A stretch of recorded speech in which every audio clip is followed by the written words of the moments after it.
District 25 families. I'm Lori Bine, Superintendent of Arlington Heights School District 25, and I want to share our plans with you for reopening school in August.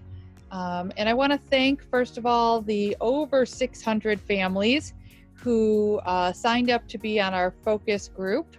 Because we have so many people, I felt it was easier to send a video to all families instead of trying to pull that amount of people together. So thank you for your interest in helping us. And at the end of this presentation, there is a poll that we need everybody to participate in, so we can figure out if we should change direction on our plans or move forward with finalizing the details. So this should take about 10 minutes to share with you what our plans are and talk you through what might look a little bit different. So as we are in phase 4 in the state of Illinois, the School Board Association and the Illinois Department of Public Health does give us some guidelines that we need to incorporate into the new school year. And so this is what we think school will look like in District 25. On the left-hand side of your screen, you'll see that we do plan to fully open and have on-site learning with our typical calendar days, our start days, and our regular school times. I don't believe we'll have any extracurricular programs as we start the school year, unless that guidance changes from now until then. And on the right side of your screen, you'll see some possibilities that we could get involved in. At any time, we could transition to full-time remote learning. Remote learning is going to look extremely different moving forward, and I'll describe that in a bit. Or we could have our students do some short-term remote learning if we need to do some extra cleaning. And then we do have 5 days, again this school year, that we'll use for planning, and those days still need to be put into our school calendar. This year, every student will have their own device. Our kindergarten through second graders will be given an iPad, and our 3rd through 8th graders will each have a Chromebook, so that should we need to go to remote learning at any time, they all have their own device. And we'll be using Seesaw or Schoology as our main platforms so that teachers and students can this year communicate directly about everything that would need to happen should we go to a remote learning experience. So this is what school will look like. At the elementary school, we will space out our desks as much as possible, using individual desks where we can and facing our students in the same direction towards the teacher. But most of our classrooms will not have a 6-foot distance between students. Our classrooms simply aren't large enough to do that. And many of our classrooms will utilize table seating if we don't have desks available.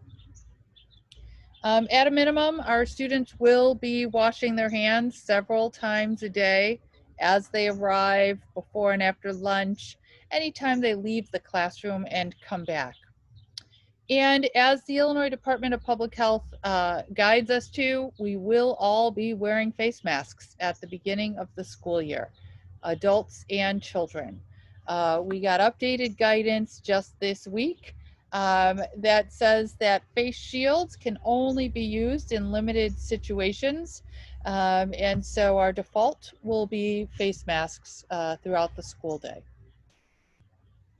But our students will follow their typical schedule, having all of their classes that they would have, including art, music, PE, all of their support services.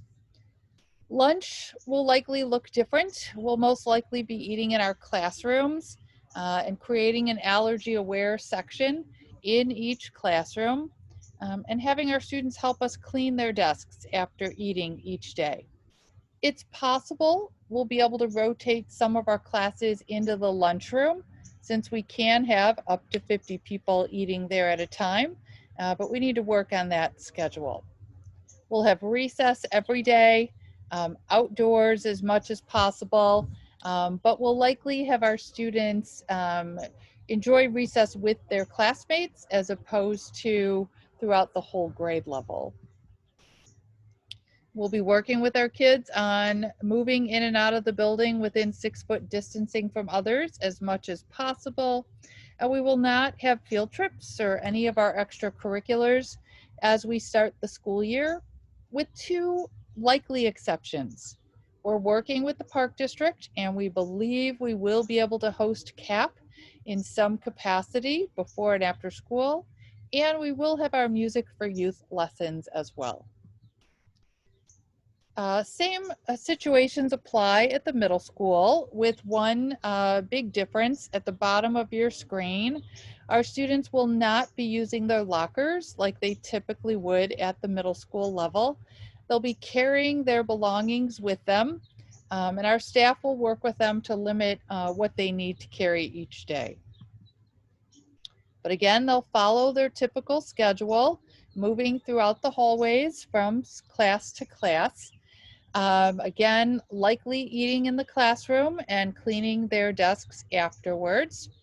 And then the other additional unique situation to the middle school is PE.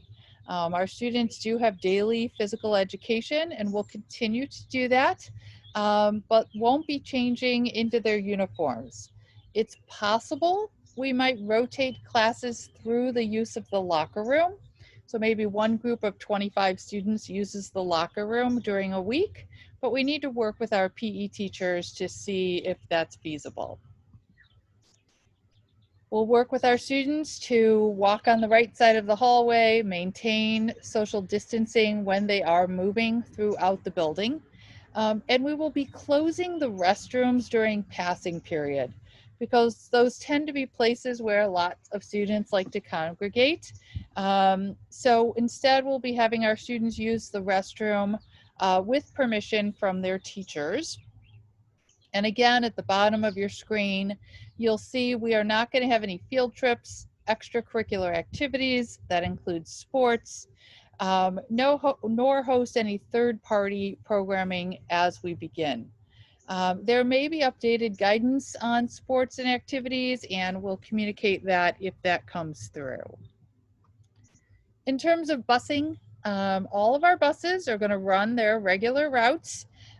We will have up to 50 people on a bus, and so students and adults will need to wear their face masks when they're riding the bus. We won't have a late bus or extracurricular programming buses.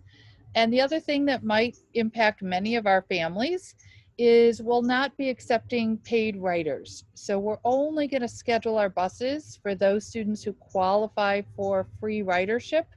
And we'll change that as things move throughout the year and as guidance gets updated.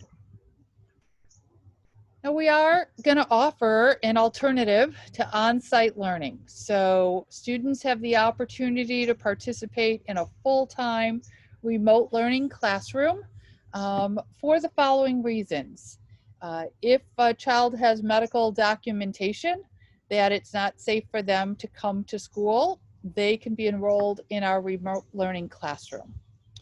If a family chooses to keep their student home at least through the first grading period, they also can sign up for a remote learning class.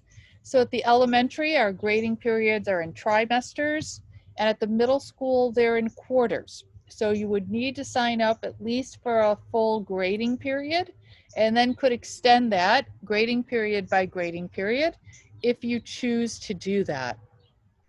Now, moving forward, remote learning and this remote learning classroom is going to look very different. Remote learning must be a 5-hour instructional day moving forward. That means that a student will be engaged either in live teaching and learning with a teacher or assignments created by the teacher for 5 hours every single day. And For this classroom, there'll be a specific teacher assigned to a remote learning group of students, and he or she will provide instruction and assignments similar to what's happening at school. The classroom could be a group of first graders. It could be a combination of first and second graders. It really depends on how many families are going to sign up for that option. Of course, if someone does get sick during the school year, we could go into a short-term remote learning for extra cleaning. We could go into a 14-day quarantine remote learning, or even longer for an individual classroom, for a whole school, or for the whole district, depending on the situation. So now's the time we need your input. We need to know from you, do you plan to send your child to school? Or would you prefer the remote learning classroom option? Or are you considering unenrolling your child for the school year? And there's also a question on the poll that asks if you have questions about specific areas, or you can check other if there's other considerations you think we should be reviewing. Thank you for listening and for taking our poll. I hope you have a great summer, and I hope to see you all soon.